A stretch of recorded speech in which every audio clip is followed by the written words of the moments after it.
오늘부터 사무엘 하의 말씀을 함께 살펴보고자 합니다. 지금까지 저와 수요일날 수요 예배 때는 사무엘 상의 말씀을 함께 살펴보고 있었습니다. 오늘부터 사무엘의 말씀을 함께 살펴보겠는데요. 사무엘 하의 말씀은 총 3부로 구성되어 있습니다. 1장부터 10장까지가 1부고 11장부터 20장까지가 2부고 21장부터 마지막 장까지가 3부로 구성이 되어 있습니다. 1장부터 10장까지로 구성된 1부의 주된 내용은 다윗의 왕국에 대한 내용입니다. 다윗의 왕국은 사울에게서 원하셨던 신정국가, 하나님께서 통치하시는 그 나라의 그 모습이 다윗이 통치하는 그 다윗 왕국에서 나타나기 시작합니다. 하나님께서 다스리는 국가로서의 위상, 그 위엄을 드러내는 그 모습을 갖추게 됩니다. 다윗의 성공을 일부에는 그렇게 이야기하고 있습니다. 하나님께서 다스리시는 국가는 어떤 모습인지 보여주는 시간 이렇게 표현해도 무방할 듯 싶습니다.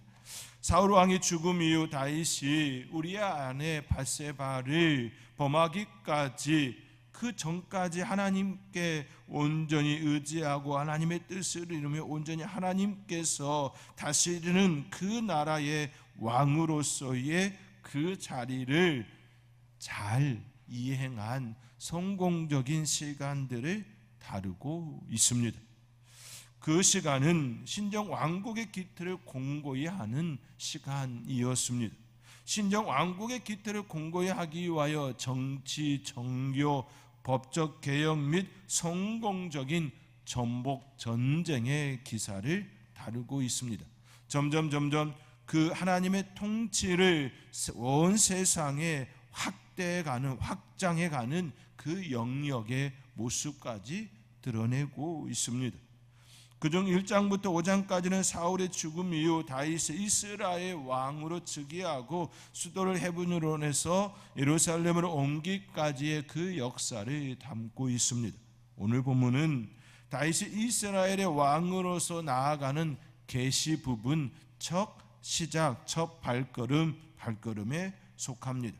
그 시작은 아말렉 소년의 사울왕 및 요나단의 사망 보고와 다윗의 아말렉 소년을 처형하는 이야기로 구성이 됩니다.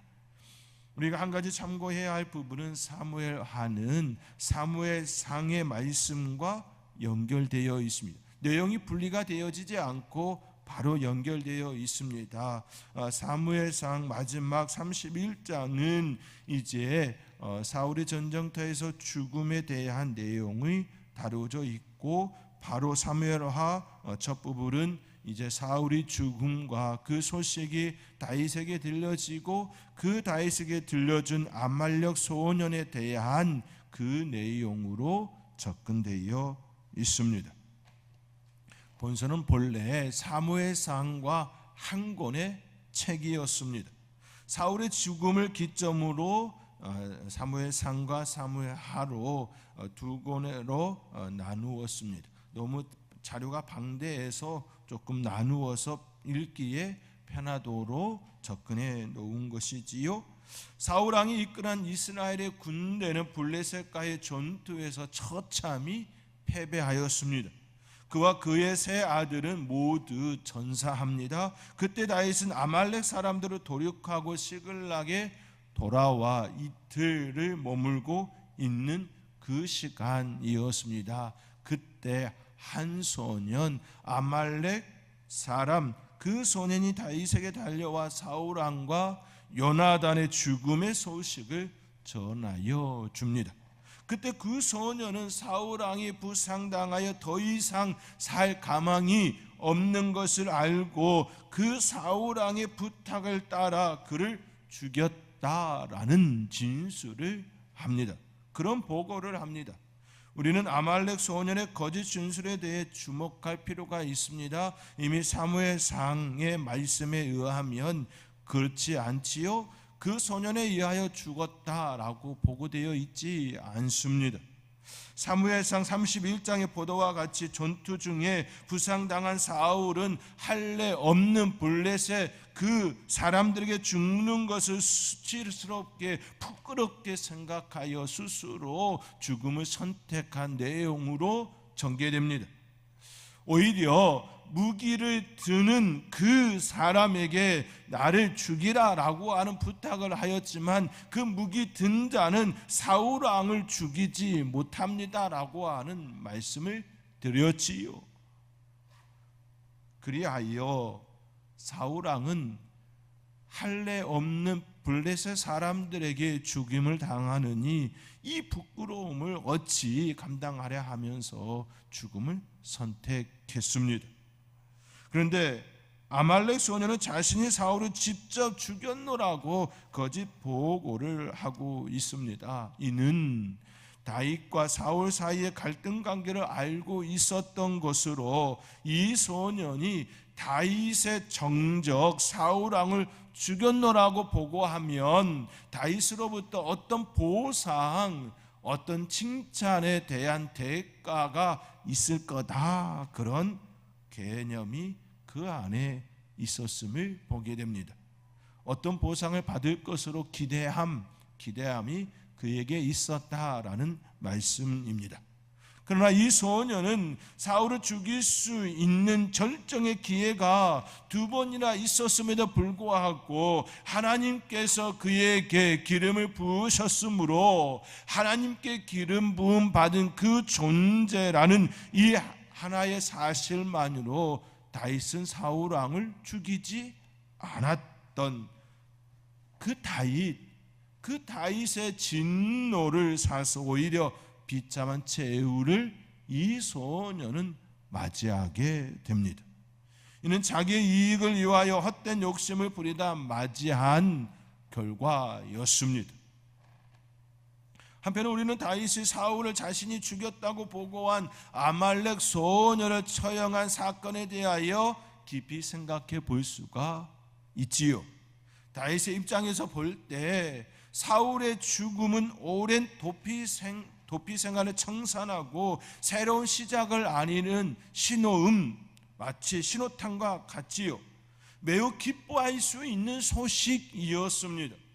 이제 그의 일행들과 더 이상 자기의 고향 땅을 떠나 아비와 형제들로부터 떠난 그 삶이 아닌 이제 평안한 삶을 살 수 있다라고 하는 그 마음이 충분히 들 수 있었습니다. 그러나 그는 사울의 사망 소식을 듣고 기뻐하지 않을 뿐더러 오히려 애도합니다. 그가 얼마나 기름 부음 받은 자에 대한 마음을 어떻게 갖고 있었는지 엿볼 수 있는 하나의 장면이기도 합니다. 그리하여 아말렉 소년의 거짓 보고에 따른 그의 처형에 관한 사건, 그리고 사울을 애도하는 다윗에 대하여 오늘 본문을 중심으로 우리가 우리의 마음에 두어야 할 메시지에 대하여 함께 생각해 보고자 합니다. 첫째는 성도는 악한 자의 속임수에 넘어가서는 아니 됩니다. 오늘 본문 2절 말씀에는 한 사람이 소개되지요. 그 소년은 앞서 말씀드린 것처럼 아말렉 소년입니다. 그의 옷은 찢어졌고 머리에는 흙이 있더라, 이처럼 소개되고 있습니다. 우리 함께 오늘 본문 2절의 말씀 우리 함께 읽겠습니다. 사흘째 되던 날에 한 사람이 사울의 진영에서 나왔는데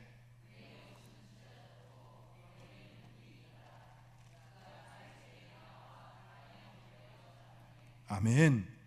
이제 다윗이 전투에서 돌아와 이제 시글락에서 사흘째 되던 날에 한 사람이 사울의 진영에서 나와서 다윗에게 나왔는데 그의 모습은, 그의 옷은 찢어졌고 머리에는 흙이 있더라, 이처럼 소개하고 있습니다.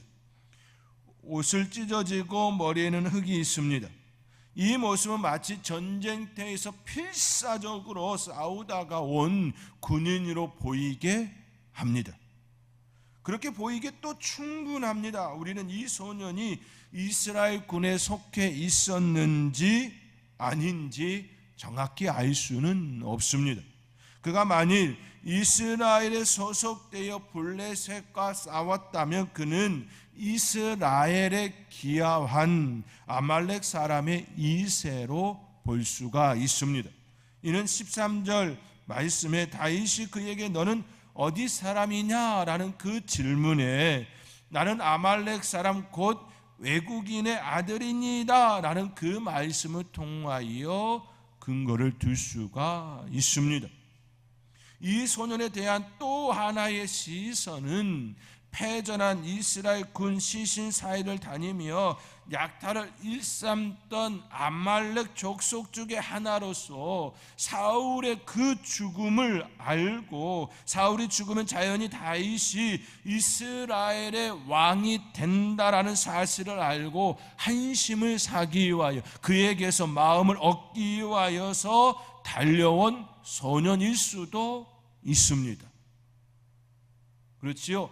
이스라엘 군에 속하여 블레셋과 싸운 이스라엘에 기하한 애국인의 아들 그 아말렉 2세일 수도 있고 또 한편으로는 아말렉 사람으로서 이스라엘의 그 전투가 패배한 것을 보고 그 시신들 사이에서 노략물을 취하는 그 소년일 수도 있다라는 겁니다. 그런데 성경은 정확하게 그에 대하여 말하지 않고 있기 때문에 우리는 알 수는 없습니다. 다만 분명한 사실은 지금 다윗에게 달려와 사울의 죽음의 소식을 보고하고 있다라는 이 사실입니다. 여기서 중요한 것은 그가 실제로 이스라엘 군에 속하였느냐 그렇지 않느냐 이 관점이 아니라는 겁니다. 그가 왜 이처럼 다윗에게 거짓 보고 거짓된 진술을 하고 있느냐 이 부분입니다. 그것은 그가 사울 왕의 죽음을 통하여 자신의 이익 자신의 유익을 취하려 했다라는 것이지요. 그것도 다윗의 정적으로 생각하고 그에게 사울 왕의 죽음의 소식을 전하면 그것도 자신이 그를 죽였다는 소식을 전하면 그에게 상을 베풀어 주실 거라는 생각 때문이었습니다. 이는 그의 아주 어리석은 생각입니다. 아주 잘못된 계산입니다. 착각이었습니다. 그는 자신의 입장, 자신의 생각에 빠져 있었습니다. 내가 이 소식을 전하면 다윗이 나에게 사형을 주시리라 라고 하는 그 생각에 사로잡혔습니다. 그리하여 다윗의 입장, 다윗의 생각을 하지 못했습니다. 그는 다윗의 입장, 다윗의 생각을 읽은 듯 싶었지만 결코 그렇지를 못했습니다. 자신의 유익을 눈이 먼 사람은 상대방의 마음을 바르게 헤아릴 수가 없습니다. 자신이 받을 그 상에 대하여 마음을 뺏기면 상대방을 온전히 헤아릴 수가 없습니다.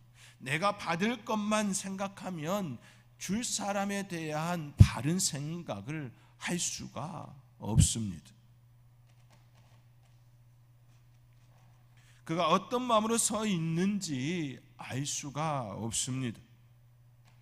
다윗은 앞서 말씀드린 것처럼 2번씩이나 아주 좋은 결정적인 기회를 얻은 바 있었습니다. 사울을 따르는 많은 군사들의 피를 흘리지 않아도 사울 왕만 죽일 수 있는 절호의 기회가 2번씩이나 있었습니다. 그러나 그는 결코 사울 왕을 죽이지 않았습니다. 그 이유는 그가 하나님께 기름 부음을 받은 자였다라는 이 사실 때문이었습니다. 그도 사울도 자신과 같이 기름 부음 받은 자였음을 다윗은 바르게 인식하고 있었기 때문입니다. 그렇기에 우리의 삶의 자리에 바른 인식, 바른 정체성, 바른 사고관, 바른 세계관을 갖는 것이 매우 중요합니다. 이 사고는, 우리의 사고는 오직 하나님의 말씀이어야 합니다. 하나님의 말씀, 성경이어야 합니다. 우리의 중심은 하나님의 말씀, 하나님의 뜻이어야 합니다. 그러나 아말렉 이 소년은 자기의 이익, 자기가 받을 그 상에 취하여 자기의 유익에 사로잡혀 다윗의 생각도, 다윗의 마음도 살피지 못하였습니다. 그저 겉으로 드러난 그 현상들, 사울 왕에게 도망다니는 그 다윗의 그 현상만 보았습니다. 쫓김을 당하는 다윗이기에 다윗과 사울 왕의 관계는 온수지간이다, 정적이다, 이 개념만 그의 안에 있었습니다.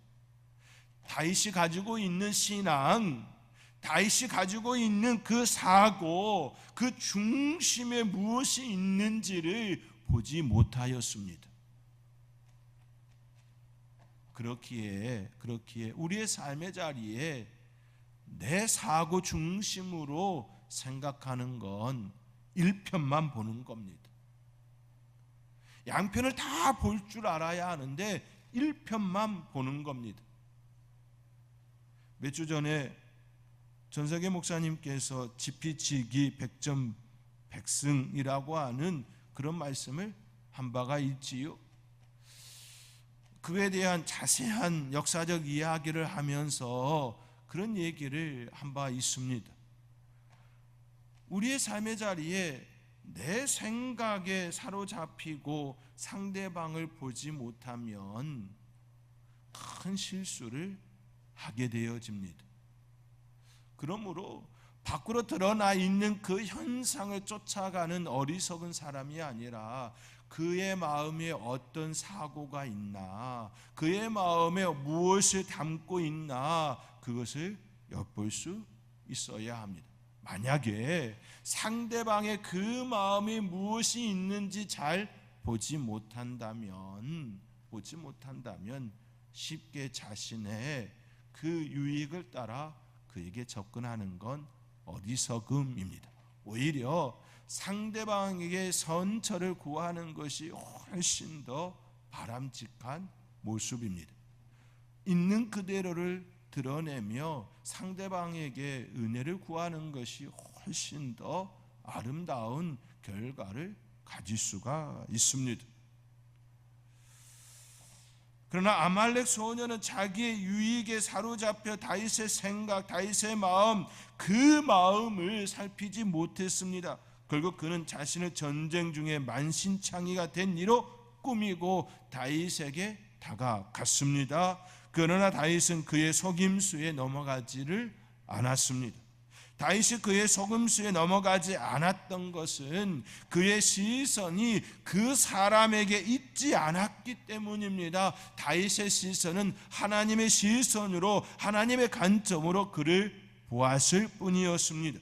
그가 사울 왕을 죽였다라는 그의 말에 하나님의 시선으로 조명하고 판단하고 결정을 내렸습니다.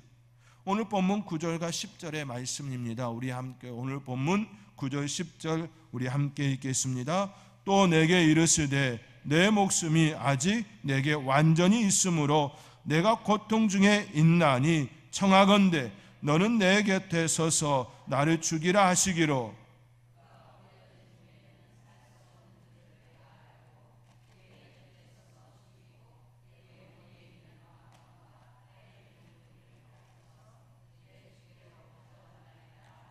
아멘. 그가 엎드려진 후에는 살 수 없는 줄을 내가 알고 그의 곁에 서서 죽이고.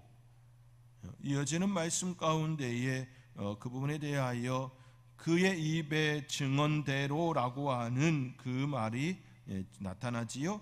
16절 말씀에 보면 다윗이 그에게 이르기를 내 피가 내 머리로 돌아갈지어다 내 입이 내게 대하여 증언하기를 이라고 표현하고 있습니다.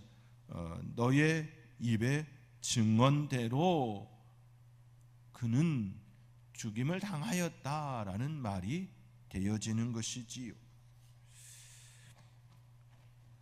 이에 대해 다윗은 14절의 말씀과 같이 내가 어찌하여 손을 들어 여호와의 기름 부음 받은 자를 죽이기를 두려워하지 아니하였느냐라는 말씀과 함께 그를 처형하였습니다. 그리고 이 악한 자는 그 입의 증언대로 하나님의 심판을 받은 자가 되었습니다. 그가 사무엘상 31장의 말씀에 의하면 그는 사울왕을 죽이지 않았습니다. 그러나 그 입의 증언으로 인하여 그 입의 거짓 증언으로 인하여 그 말에 의하여 그는 오히려 죽임을 당하는 자가 되었습니다. 우리는 이 부분을 볼 수 있어야 합니다. 그러므로 우리는 우리의 입술을 내 이익을 위하여 사용하는 어리석은 자가 아니라 하나님 편에 둘 줄을 알아야 합니다. 또한 상대방을 대할 때에 내 시선이 아닌 하나님의 시선으로 보려고 해야 합니다. 그러할 때에 악인의 속임수에 넘어가지 않을 뿐만 아니라 내가 악인이 되어지지 않는 것입니다. 내가 악의 도구로 쓰임받지 않게 되는 것입니다. 우리는 늘 우리의 삶의 자리에 아무리 힘들고 어려움이 있다 할지라도 하나님의 편에 서서 하나님의 말씀의 중심에 서서 우리의 입술을 사용하는 바르게 고백하는 하나님의 멋지고 아름다운 예쁜 입술이 되어줄 수 있기를 주님의 이름으로 축원드립니다. 둘째로 성도는 하나님의 주권에 순복해야 합니다. 다윗은 하나님의 시선 속에 자신을 두려고 하였습니다. 사울왕의 죽음도 마찬가지였습니다. 자신의 입장에서 본다면 그의 부고는 그의 죽음의 그 소식은 기쁨의 소식입니다. 오랜 도망자의 신세에서 벗어나는 시간입니다. 그러나 그는 기뻐하지 않았습니다. 오늘 본문 11절과 12절의 말씀과 같이 슬퍼하며 금식의 시간으로 삼았습니다. 오늘 본문 11절 12절의 말씀입니다. 우리 함께 오늘 본문 11절 12절 함께 읽겠습니다. 이에 다윗이 자기 옷을 잡아 찢음에 함께 있는 모든 사람도 그리하고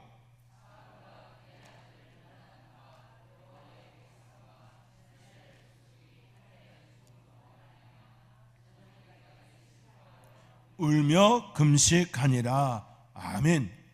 다윗은 아말렉 소년의 말을 듣고 그가 가져온 사울왕의 유품을 확인한 후 옷을 찢고 저녁 때까지 슬퍼하며 울며 금식합니다. 특별히 우리가 주목해야 할 점은 그와 함께 있는 모든 사람들도 자기의 옷을 찢었다라는 이 사실입니다. 11절에 이에 다윗이 자기 옷을 잡아 찢음에 함께 있는 모든 사람도 그리하고 라고 말씀하고 있습니다. 왜 함께하였던 이들이 이처럼 하고 있을까요? 함께하였던 그 무리들도 여전히 다윗과 함께 도망 다니는 그들이었습니다. 다윗과 함께 도망자의 그 신세 속에 머물러 있었습니다. 그런데 그러한 그들이 이처럼 자기의 옷을 잡아 찢었다 이야기합니다. 그 이유가 무엇일까요? 이유가 있겠지만 그들은 이미 다윗의 마음을 알고 있었다라는 겁니다. 다윗은 자신뿐만 아니라 그와 함께하는 일행들에게도 같은 마음, 그 마음을 심어주었다라는 겁니다. 그 마음은 왕을 잃은 마음이고 하나님께 기름 부음 받은 자의 그 죽음에 예도하는 마음입니다.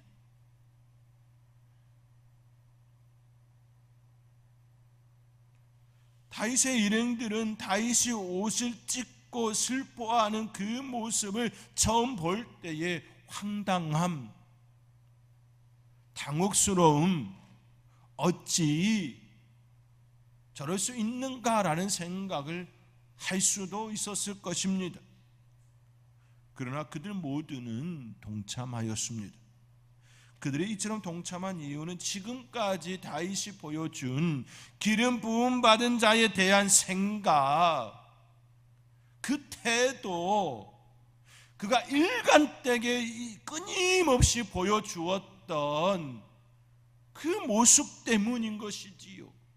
이미 다윗과 함께 하는 동안 기름 부음 받은 자에 대하여 충분히 결정적인 그 죽음을 그에게 줄 수 있었음에도 불구하고 죽이지 않았던 그 시간들을 너무나도 잘 알고 있었기 때문이지요. 내 주가, 나의 주 다윗이 그 주에 대하여, 사울 왕에 대하여 어떤 마음을 품고 있는지 이미 마음과 마음이 연결되어졌다라는 겁니다. 동화되었다라는 것이지요. 닮았다라는 겁니다. 전수되었다라는 겁니다. 이미 다윗의 마음과 다윗의 생각과 다윗의 그 가치관이 그들에게 심어지고 있었다라는 말씀입니다. 결국 다윗과 그의 일행들의 이 모습은 결국 이스라엘을 하나님의 통치국가, 신정국가가 되는데 밑거름이 되었습니다. 이미 다윗과 함께한 그 무리들은 기름 부음 받은 자에 대한 그 마음을 공유함으로써, 같은 마음을 품음으로써 하나님께서 세우신 자에 대한, 또 하나님의 뜻을 따르는 것이 어떤 의미인지를 충분히 자기에게 유익이 될 수 있음에도 불구하고 그것을 취하지 아니하는 것이라는 것을 알고 있었다라는 겁니다. 그러니 사울 왕이 죽고 다윗이 왕이 된 이후 하나님의 통치국가, 신정국가가 될 수 있는 밑거름이 되어짐이라 표현할 수가 있는 겁니다. 아말렉 소년의 그 죽음을 알리는 그 소식과 함께 다윗이 행하는 그 행동을 통하여 우리는 그 밑에 깔리는 그 깊이에 있는 그 생각도 엿볼 수 있는 아주 중요한 모습을 봅니다.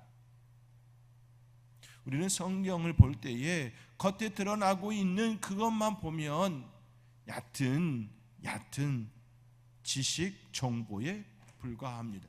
그러나 그 밑에 깔려져 있는 그 내용을 살짝 끄집어내서 우리가 우리의 양식으로 삼으면 대단한 힘이 되어지고 에너지가 되어지고 또 하나님의 역사를 온전히 바라볼 수 있게 됩니다. 사랑하는 성도 여러분, 다윗의 일행들은 그 다윗을 보았습니다. 이것이 바로 하나님께서 다윗을 세우시고 그를 이스라엘 왕으로 삼으신 이유였습니다. 한 사람이 바르게 하나님의 뜻과 하나님의 마음을 품으니 국가가 변화되어지는 그 역사를 보게 되었습니다. 사랑하는 성도 여러분, 여러분의 그 하나의 생각은 여러분 한 분의 생각이 아닙니다. 여러분의 그 생각은 여러분 주위의 사람들에게 영향을 끼칩니다. 또 하나님께서 여러분을 들어 올리실 때에 마치 고구마 줄기와 같이 여러 사람들이 함께 같은 마음으로 올려져서 하나님의 쓰이심이 되는 겁니다. 그러므로 나 하나쯤이라고 하는 그 생각 버리시기 바랍니다. 늘 나 하나쯤이야가 아니라 내가 하나님 앞에 바로 설 때에 우리 선돌교회가 바르게 선다. 내가 하나님 앞에 바르게 설 때에 나의 가정이 바르게 선다. 이 마음을 품으시기 바랍니다. 그 마음에 하나님의 역사하심이 일어납니다. 오늘 사무엘 1장의 첫 시작은 이렇게 시작되었습니다. 하나님께서 저와 여러분 가운데에 다윗의 그 마음을 품고 하나님 중심으로 삶을 살아가는 복된 저와 여러분의 삶이 되어질 수 있기를 주님의 이름으로 축원드립니다.